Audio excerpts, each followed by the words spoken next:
Good morning everyone. In last lecture, we have started studying sampling in textiles, the first unit from your curriculum.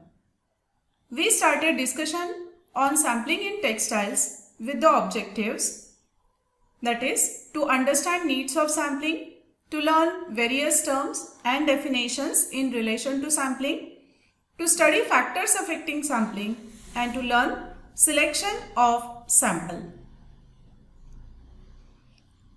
Out of these 4 objectives, you have learnt needs of sampling in textile materials, and second, various terms and definitions we have discussed. So, in last lecture, we have studied need of sampling in textiles. The important thing with textile material is textile material contain lot of variations and it is really impossible to test each and every individual because textile is mass production system. Testing of each and every individual is practically impossible because it is time consuming. And few tests such as strength testing, burning test, etc. are destructive in nature. So, the solution is to select sample from the given population before you start testing the parameters. After understanding needs of selection of sample, we have discussed various terms such as population, heterogeneous population, homogeneous population, sample, random sample, biased sample, length biased sample, extent biased sample and numerical sample. Just to revise, population is bulk available for testing. Heterogeneous population is one where the variations are distributed non-uniformly. When these variations or individuals are distributed uniformly, the population is called as homogeneous population. For testing, we have to select sample from the population which is defined as a relatively small fraction which is selected to represent a population.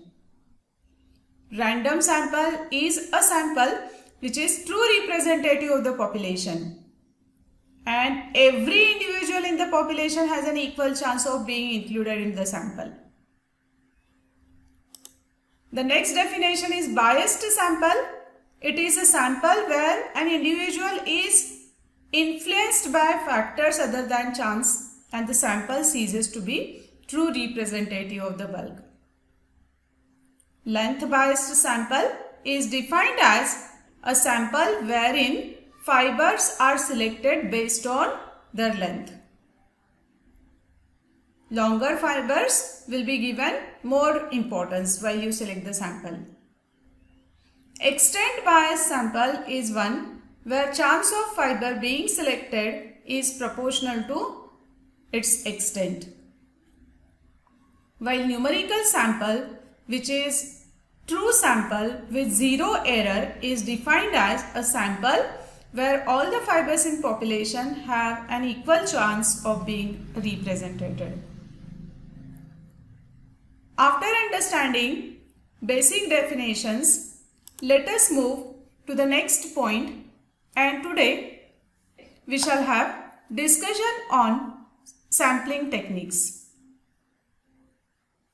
Sample is selected from the population using different techniques. The techniques are based on type of sample. Those are decided by the information you need. Let us start with the first technique, that is zoning technique. Zoning technique is mainly used for selection of sample when the population is heterogeneous. That is where the individuals or the variations are scattered non-uniformly. You can take example of a bell. If such heterogeneous sample is there, you can select a sample by zoning technique.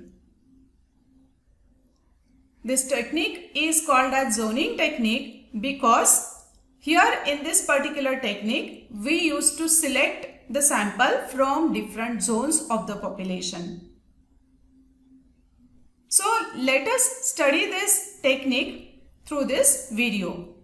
Hello friends, in this video, we are going to learn one of the sampling technique, that is zoning technique for selection of sample from heterogeneous raw material.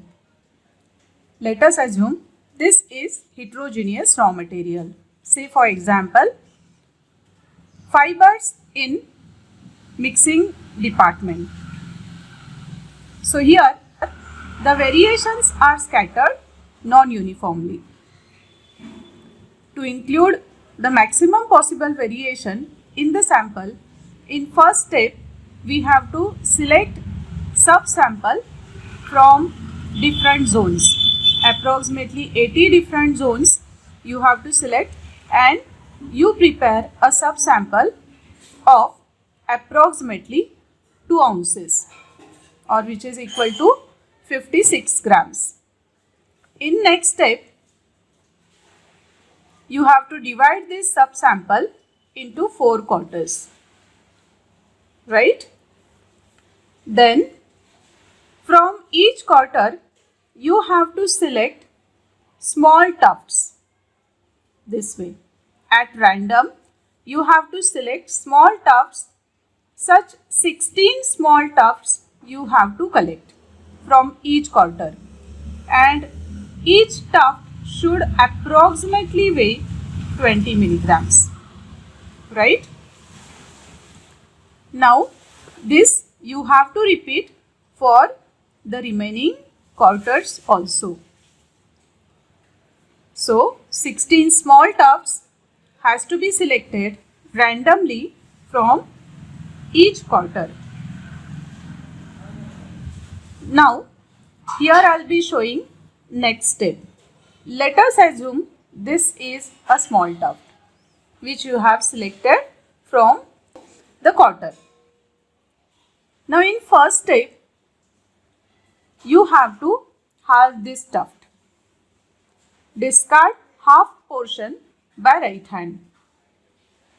Now you take this remaining half portion, turn it through 90 degree, divide it into 2. Now you discard by left hand this half portion, discard by left hand, take this and turn this again through 90 degree. Divide it into 2 parts. Now you discard half by right hand, collect the remaining half by left hand. Again you turn the tuft through 90 degree, divide it into 2, discard by left hand and take this one. Now this is how you are getting a tuft. See once again, in this step you have to take 20 milligram tuft, single 20 milligram tuft. Then you have to divide it into 2, discard by right hand, take by left hand. Now you turn the tuft through 90 degree, divide it into 2 parts, discard by right hand, discard by left hand and take right. Again you turn the tuft through 90 degree, discard the material by right hand side, take by left side. Again turn this tuft through 90 degree, discard now by left hand and collect the remaining from right hand side. Now here what we have done? We have done halving at every stage, and then we have discarded half material in every stage. So this process is called as halving and discarding step. And this halving and discarding step has to be repeated for all the 16 tufts which you have chosen from every quarter. Understood? You mix all these 16 new tufts to form again a newer tuft. Let us call this as new tuft. Understood? Now let us assume this is a new tuft. From every quarter you are going to get a new tuft after discarding, halving and mixing all the 16 tufts. So here in between we have to go for this halving and discarding step. After you mix all the 16 parts, after halving and discarding, we are going to get this step. Is this clear? Fine. Now in next step you have to do straightening and parallelization of the fibers. Manually just make the fibers straight and parallel. This has to be repeated for all the 4. Right? So you make all the fibers straight and parallel.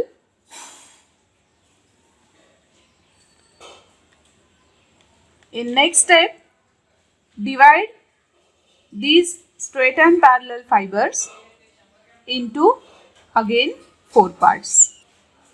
Lengthwise you have to make the division.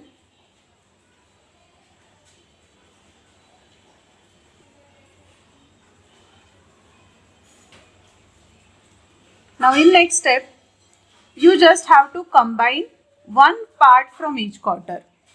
So this is first part, second part from second quarter, third part from third quarter and fourth part from fourth quarter. Mix them together to get again a new tuft. Same thing has to be done for second also. So this is first, second, third and fourth. Combine them together to get here also a new tuft. Same, this is 1, 2, 3 and fourth to get a new tuft. Same, first, second, third and fourth to get here also a new tuft. Mix the fibers again and make them straight and parallel. Manually you can go for mixing, doubling and drawing of the fibers, and in final step you just have to collect 1/4 from each quarter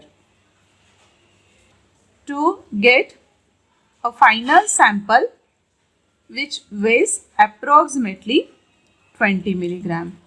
This 20 milligram is representative of whole bulk, which you can use for testing various parameters or various properties of fiber. This technique is called as zoning technique.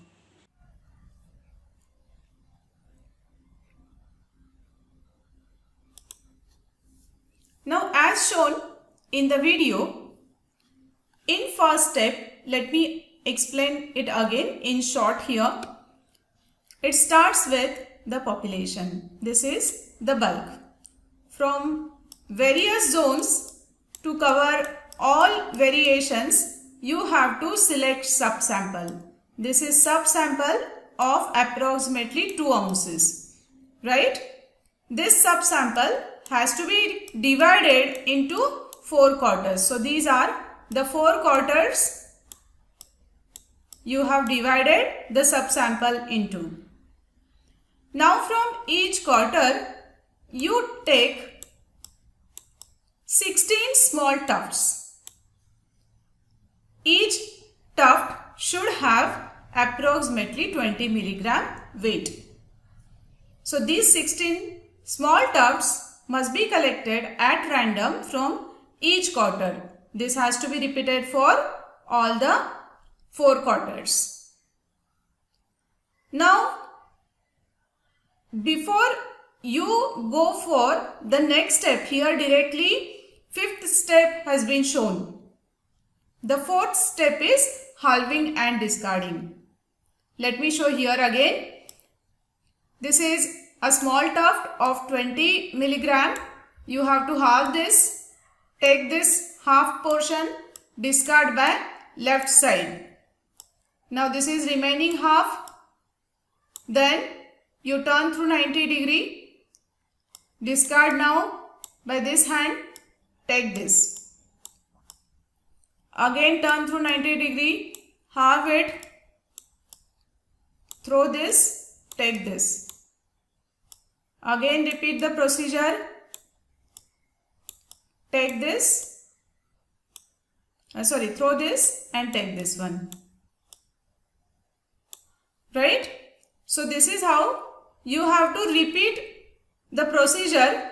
This halving and discarding procedure has to be repeated for all the 16 tufts. Right?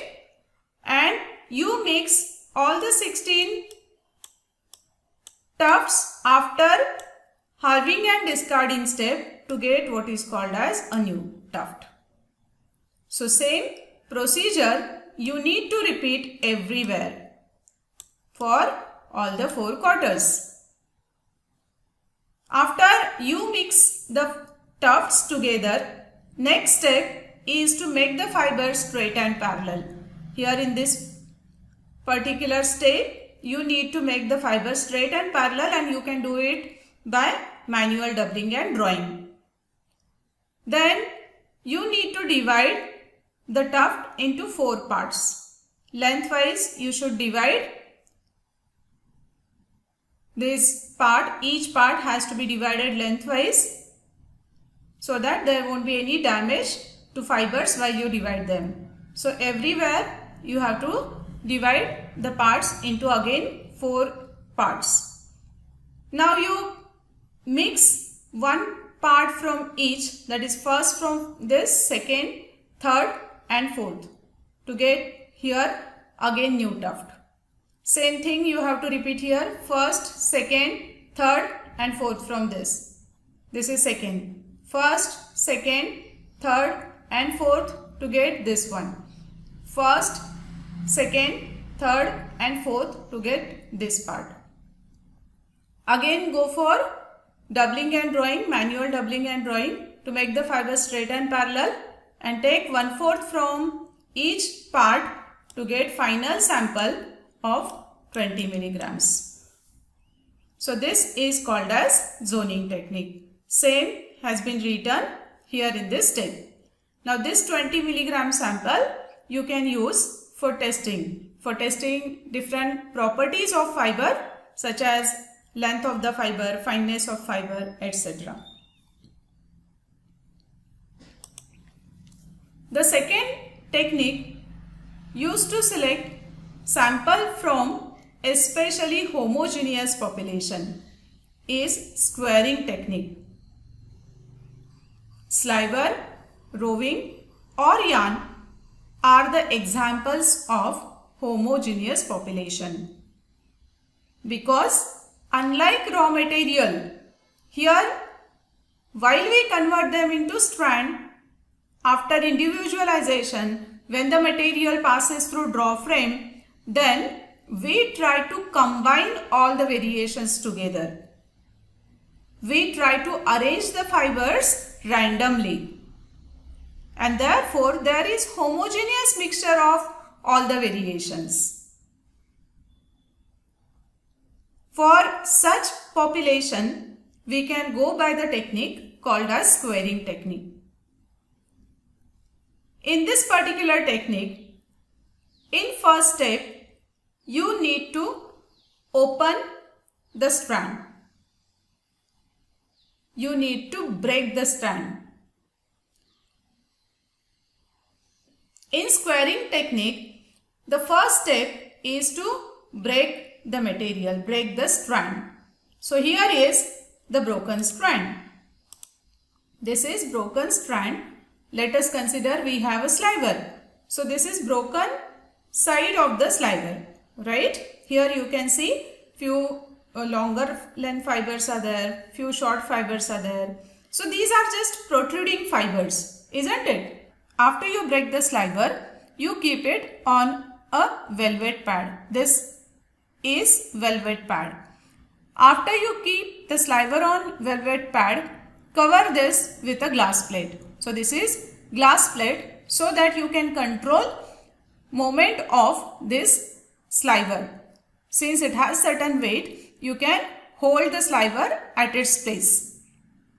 Now if you just see this broken edge, here the edge is not a straight like this, isn't it? We have the fibers which have coming out of the broken edge at random. Now in this particular technique, what you need is a tweezer, or even you can take forceps. Tweezer is a thing which is very similar to forceps, but then gripping of the fiber is very easy. Tuft of the fiber is very easy with the help of this tweezer. You can operate this, you can close or open this tweezer. We have handles here for opening and closing of the jaws of tweezer. In the jaws, you can hold the fibers in this way. So, after you break the sliver, after you keep it on velvet pad, and when glass plate is kept on the sliver, you just start removing the ungripped fibers. Here it is gripping point, right? You start removing ungripped fibers from this side. Throw them. Now in second step, you have to move the plate, glass plate back through distance of 1 mm. Just move this plate back through 1 mm distance. Now when you move the plate back through 1 mm distance, what will happen is you will get new ungripped fibers, isn't it? These fibers will be ungripped now. Now again you use tweezer, remove the fibers, remove newly ungripped fibers, discard them. Again you move the plate back by 1 mm. Now here what you have to, what you are doing is, every time you are giving chance to fibers to get discarded from the sliver. So when you are removing fibers at very first stage, there may be few fibers here, right? When you shift the plate back, you may remove another fiber. So when you start moving back, you will get longer and longer length fibers opened for removing. Initially you may get only shorter length fibers, but as you start moving back, what will happen? You can remove medium length fiber, you can go on removing long length fiber, and a stage will come when you can remove longest length fiber also. So you need to repeat the backward movement of this plate and removal of fibers through a distance equal to length of longest length fiber. Let us say 30 mm is length of longest fiber. Then you have to repeat this step almost 30 times. Now doing this, you can give assurance that you have given equal chance to all the variations. You have given chance to short fibers to go out. You have given medium length fibers to go out. You have even given chance to longest length fiber to go out from this edge. And thus, after you remove all the types of fibers from this broken edge, the edge will be ready. The sliver is now ready, since it will have new edge where there is all the types of where there are all the types of fibers without any biasing.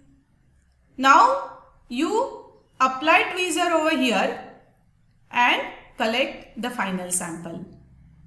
And this sample you can use for testing different properties. This is called as squaring technique. Let me repeat again. The squaring technique has to be used for homogeneous population such as sliver, roving or yarn. In first step, you have to break the strand. The strand has to be kept on velvet pad. A glass plate is used as a gripping point.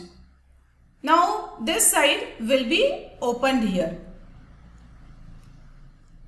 You use a tweezer or forceps and try to remove all ungripped fiber at this edge. After you remove all ungripped fibers, move the plate back by 1 mm. After you remove the plate back, new ungripped fibers will appear. You remove them. This you have to repeat till you go back through a distance equal to longest length fibers. Through these steps, you can ensure that you have given equal chance of removal to all the types of fibers, right from short to longest length fibers. And then the edge of the sliver will be ready from where you can collect sample with the help of tweezer and you can use it for testing. Because this sample is now of random nature. This is squaring technique. Now, before we discuss the next technique, can anybody tell me what is main drawback of this technique?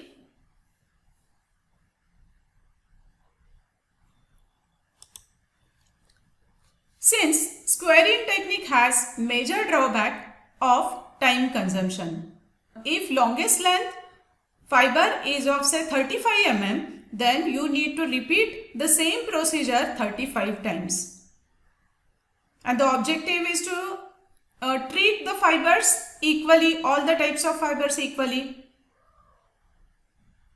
Hence, to reduce the time consumption in squaring technique, this is a modified squaring technique, also called as cut squaring technique.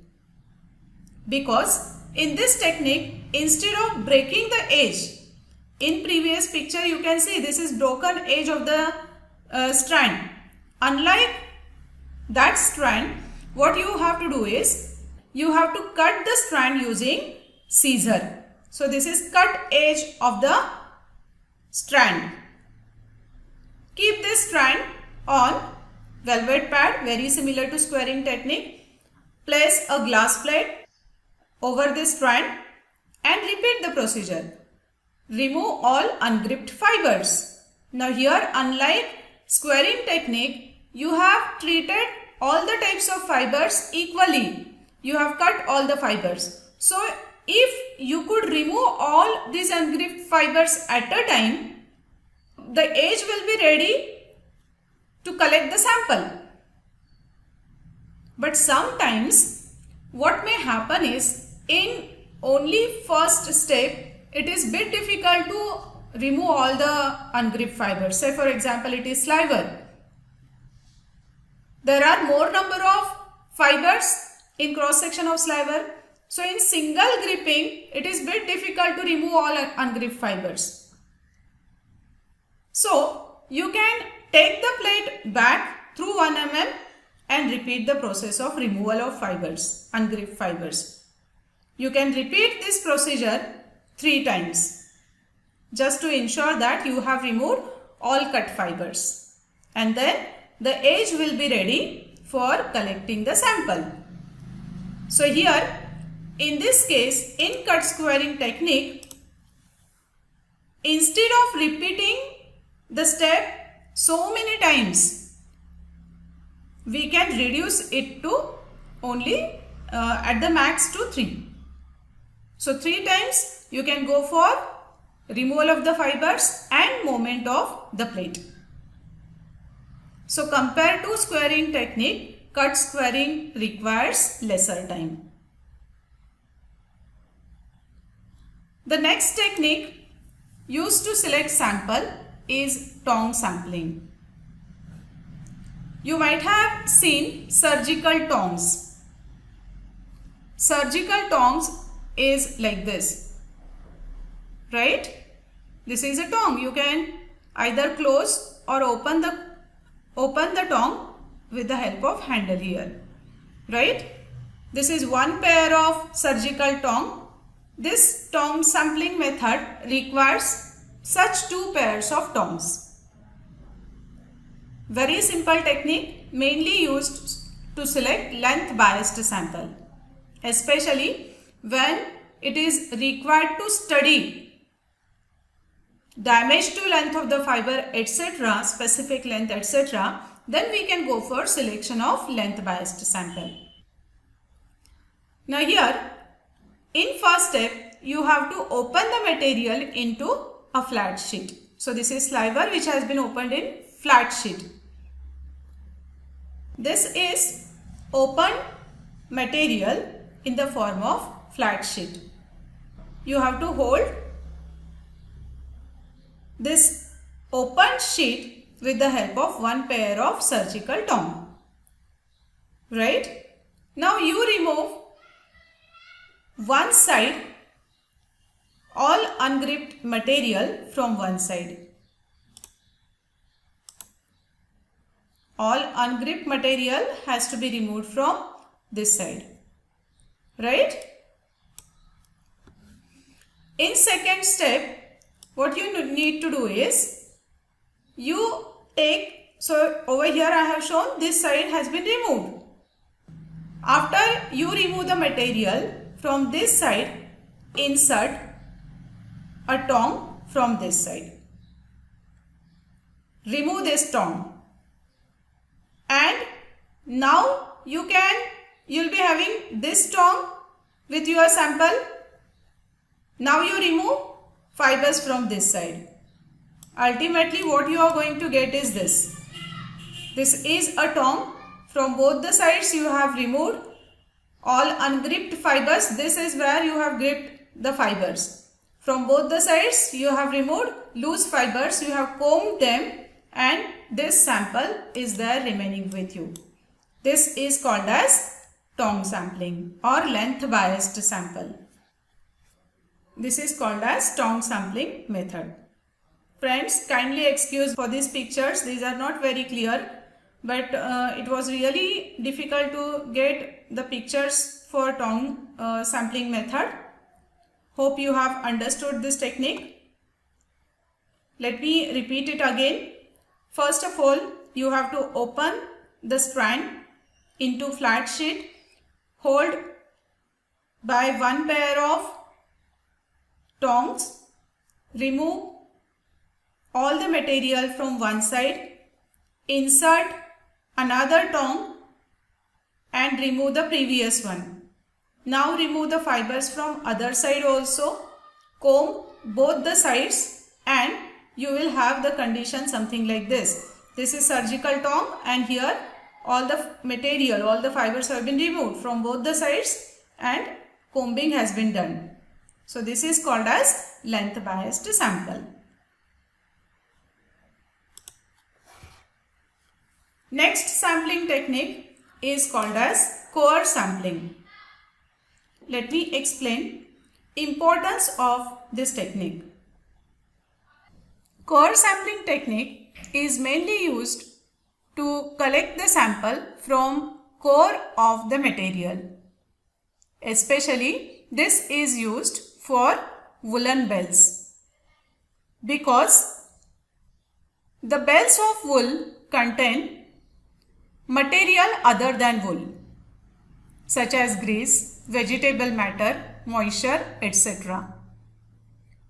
And both for commercial and technical reasons, it is very essential to know percentage of the material other than wool fiber. And for the same, it is very essential to collect the sample which is there inside the bell. Now, is it possible to collect material inside the bell without opening manually? Obviously, it is not possible. So, this is an instrument which is called as core tube. This is a coring tube or core tube which is in general 2 feet in length. This is hollow tube and it has a slit at one side. Now, with the start of the test or with the start of sampling, you have to insert this tube inside the bell. Force this tube inside the core of the material.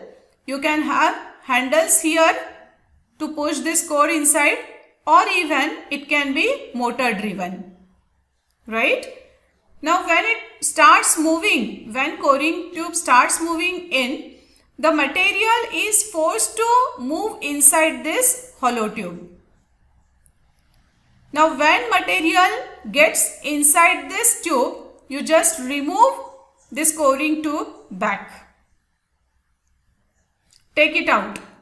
As you can see, this is a plastic bag which has been fixed over here. Now this is core ejector. With the help of this core ejector, this is sort of blade you can say. Now you can insert this core ejector over here after you remove this tube and try to push the material from this hollow tube, and as you start pushing the material through the hollow tube, it gets collected in the plastic bag. As soon as you remove the material from tube to this plastic bag, close the bag immediately so that there won't be any change in moisture level, and take the sample for testing. See once again, the core sampling technique is mainly used to select the sample from core. This is used especially for woolen bells.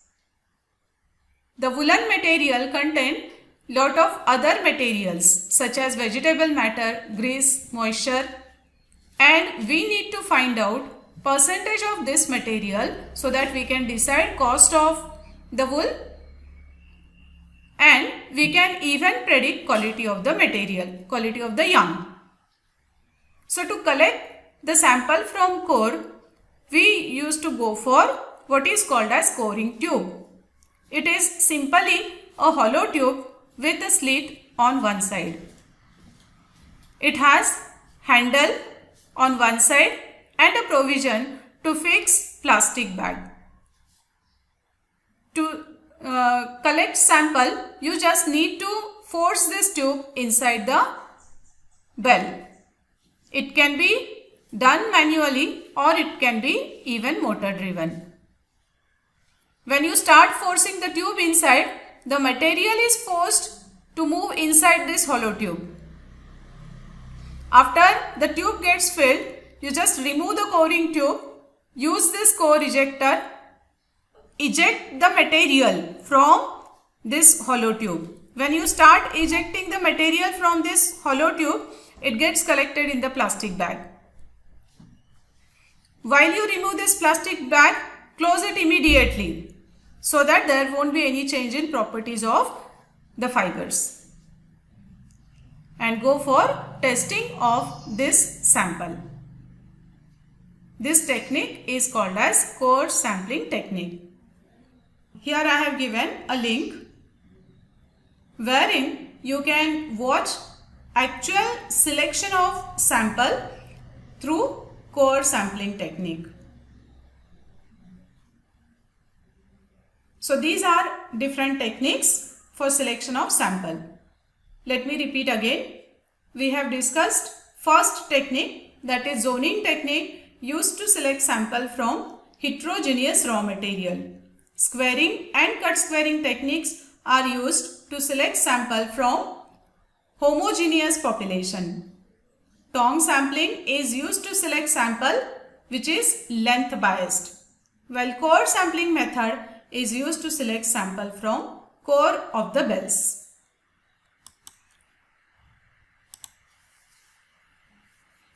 After having discussion on methods of selection of sample, let us move to the next point, that is factors affecting sampling.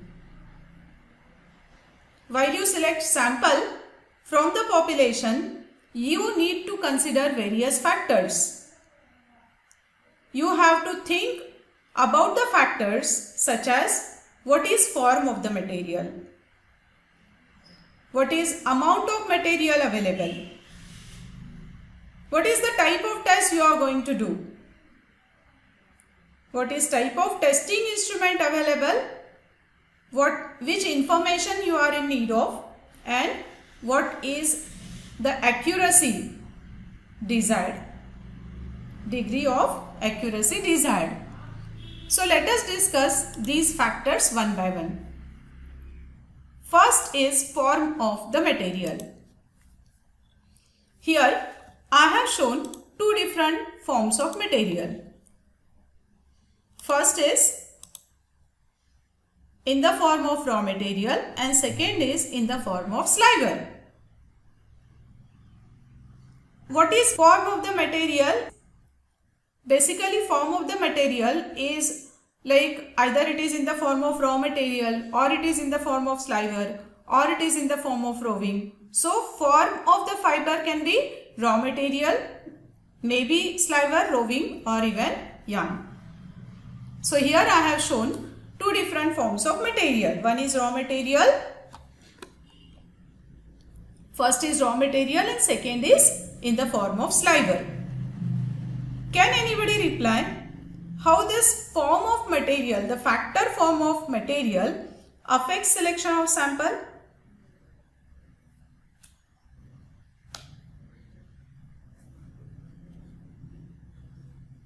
Okay, fine. So, the first form of the material is heterogeneous population, where the variations are scattered non-uniformly. And since it is heterogeneous in nature, we have to go by the technique, that is zoning technique. While in second case, the population is homogeneous, variations are mixed uniformly. So we can go for the technique either squaring technique or cut squaring technique. So based on form of the material, you need to select sampling methodology, sampling technique. The second factor which influences sampling is amount of the material available. Here are the two examples. In first case, there is a bale of size 250 kgs approximately. In second case, we have fibers weighing 10 grams. So here we have 250 kgs while here it is 10 gram. Now, if we want to test properties of raw material,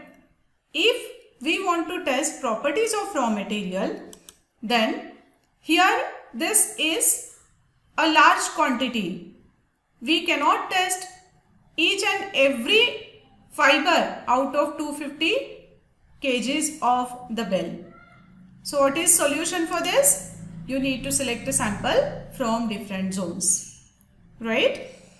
When it comes to the second case, here small quantity is available. You can utilize directly 10 grams of material including all variations for testing the properties of material.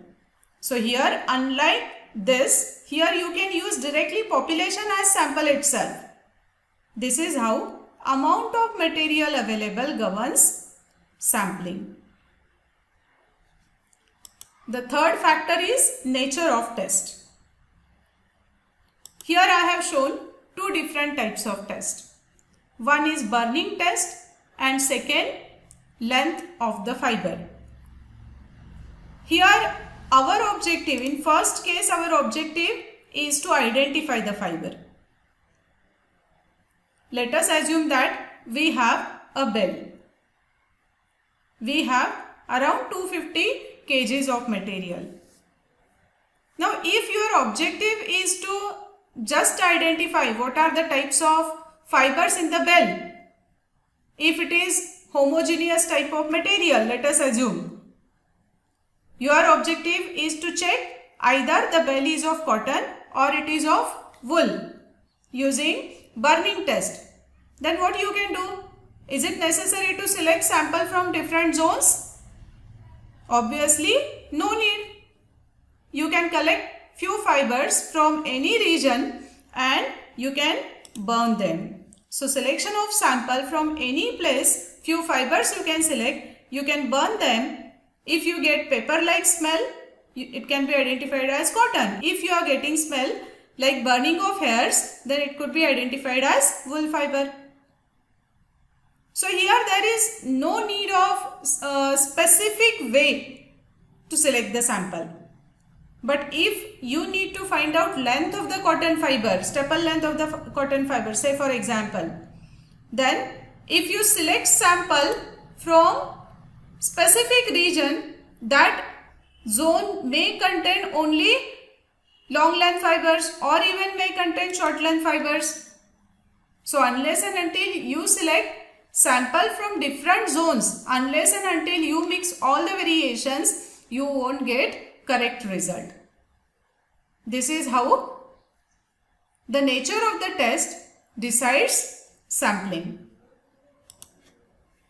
Next is type of testing instrument. The first picture shows grease plate method. Here both of these techniques are used for measurement of length of the fiber. But the testing instruments are different. In first case it is grease plate method. This is high volume instrument. We will be discussing this in detail while we discuss measurement of length.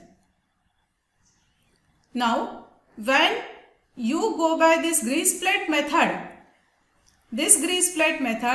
which is measurement of single fiber method, we need to have sample of 20 milligrams.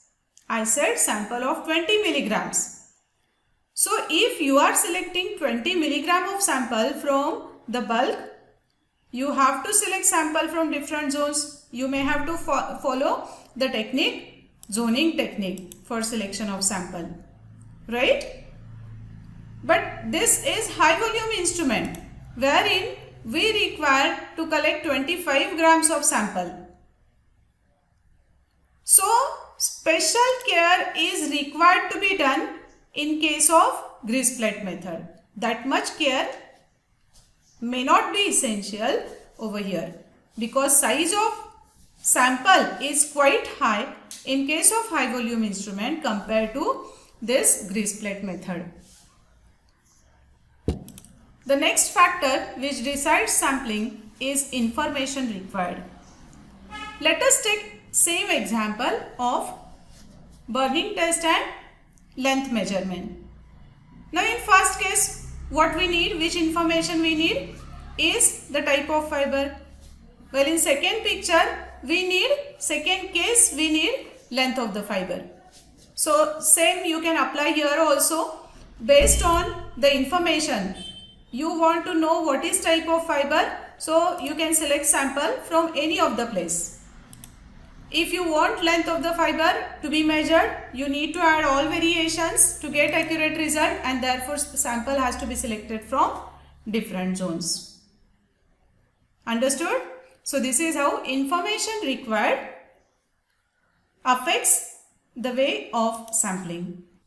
The next factor which affects sampling is degree of accuracy desired. Here also I have taken same example again. We need information about length of the fiber. So we want information about length. But then degree of accuracy required is different. In one case, I am going to use my result for research purpose. And in second case, I'll be using the results for controlling the process. Now, the grease plate which is time consuming method but really accurate, can be used for research purpose. While high volume instrument which gives you quick result of length of the fiber can be used for process control in spinning industries, right? So based on accuracy desired, here we require more accuracy, here less accuracy can be accepted. So based on degree of accuracy desired, you can select the technique, and based on technique you need to have different size of the sample, as already we have discussed. So you must be very specific, very accurate while you select the sample. Follow specific technique, suitable technique for selection of sample. This may not be required where we require less accuracy. Based on the type of instrument available, you can select the sample from different zones to add the variation. But compared to this, you may not require that much accuracy, right? So this is how sampling is governed mainly by 6 factors. What are the factors? Can you recall? Yes, fine. Sampling is governed mainly by 6 factors. Those are form of the material, amount of the material, information required, nature of the test, degree of accuracy desired, and type of instrument you are having. So these are the factors affecting sampling. This completes the first unit, that is sampling. After you learn sampling in textiles, the outcomes are understanding about need of sampling in textiles. You are now able to explain what are the types of samples. Knowing different sampling techniques, you will be able to select sample from the given population. And now you can explain what are factors affecting the sampling. Now based on today's learning, here is an activity for you. Try to recall the things which we have discussed and try to draw flow chart for zoning technique. And second task is list the factors affecting sampling.